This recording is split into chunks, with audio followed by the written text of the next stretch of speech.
She's not a presidential candidate, but she kind of plays one on TV. In last night's CNN town hall, the former Secretary of State was supposed to be pushing her new book, Hard Choices, but in addition to many mentions of the title of her book, we got to hear Hillary Clinton opine on topics from Benghazi to terrorism to same-sex marriage, even her thoughts on marijuana, all in a tone uncannily similar to someone who might be angling for the Oval Office. I fully support marriage equality. I am not prepared to say that we go in with Iran right now until we have a better idea what we're getting ourselves into. I think we need to be very clear about the benefits of marijuana use for medicinal purposes. On recreational, states are the laboratories of democracy.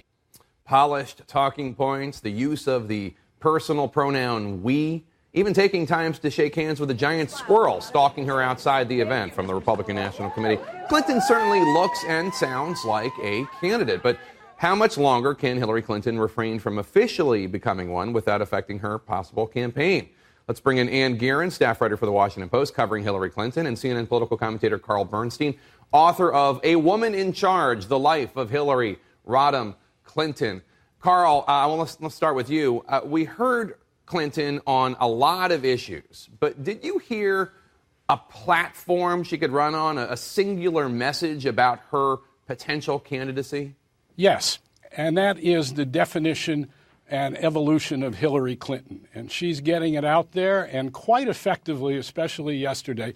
We need to look at a phenomenon unlike anything in our political history, the Hillary Clinton Rolling Thunder Review, at which we have all of the press giving hours and hours of free airtime. You wouldn't do that for Jeb Bush. You wouldn't do that for any other candidate.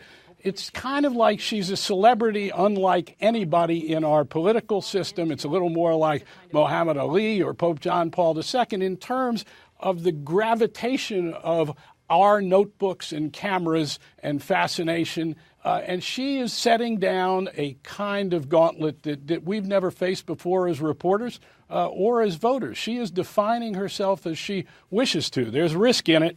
But it's an amazing thing to watch. And one answer she gave that I thought could come back, actually a couple, but that I thought could come back to haunt her should she choose to run, she was talking about gun control, things such as limiting magazine clips, perhaps a ban on some forms of semi-automatic assault rifles. And she said this.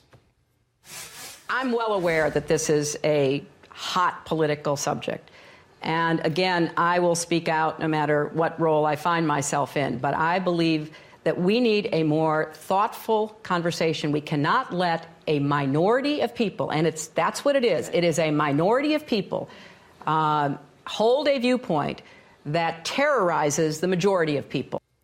What do you think about that? That could, it seems like, in a primary, but certainly in a general, be used against her. Yeah, it was the feistiest she got in last night's interview.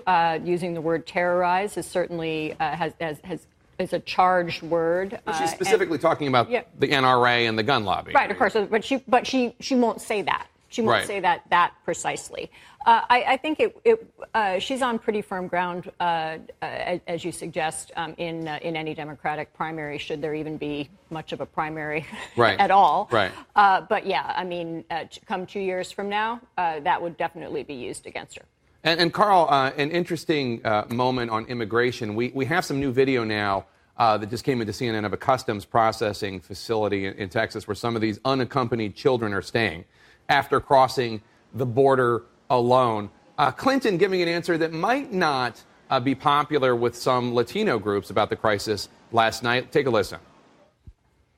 We have to send a clear message. Just because your child gets across the border, that doesn't mean the child gets to stay. So we don't want to send a message that is contrary to our laws or will encourage more children to make that dangerous journey. Carl, what'd you make of that? You have to look at the first part of her answer about immigration in general, which is very, very friendly to immigration reform, to Latinos. I don't think that's going to harm her a bit. I also think that on the question of gun control, the demographics and the numbers, and particularly in the key states with independent voters, are with her on this question. This is a very smart operation we're watching. The question is, has she run a risk of, for instance, in her comments about money, about the fact that her daughter, it's been revealed this week, is making $600,000, an outlandish amount of money at NBC News. Those are the kind of things that might trip her up, in which some voters might say, you know, I've had enough of this. But in terms of a message, she is looking like someone with a great command of the issues, a great understanding of the problems of the United States. She's setting them out there. She's kind of looking very reasonable. She's got ads by the Republican Party that I see coming up saying, "Stop Hillary." Well, there's a reason for that. They want her stopped. They'd like to knock her out and see that she doesn't run, because this is a big locomotive.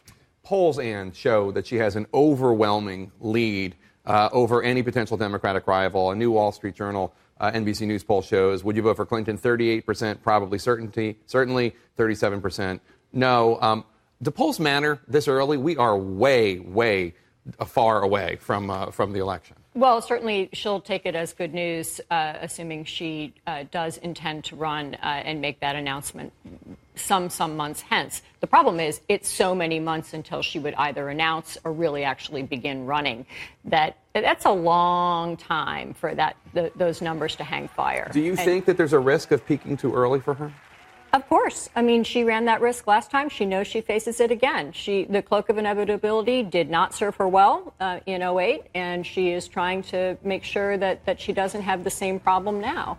It's really hard, because she's the biggest thing out there. She's obviously the thing that the Republicans are going to be shooting at. She'd be the thing that the Democrats would be shooting at when the moment she says that she's in. She's in. Well, also, if she said she's out, then all of a sudden lots of other people will be. That would be chaos. Saying,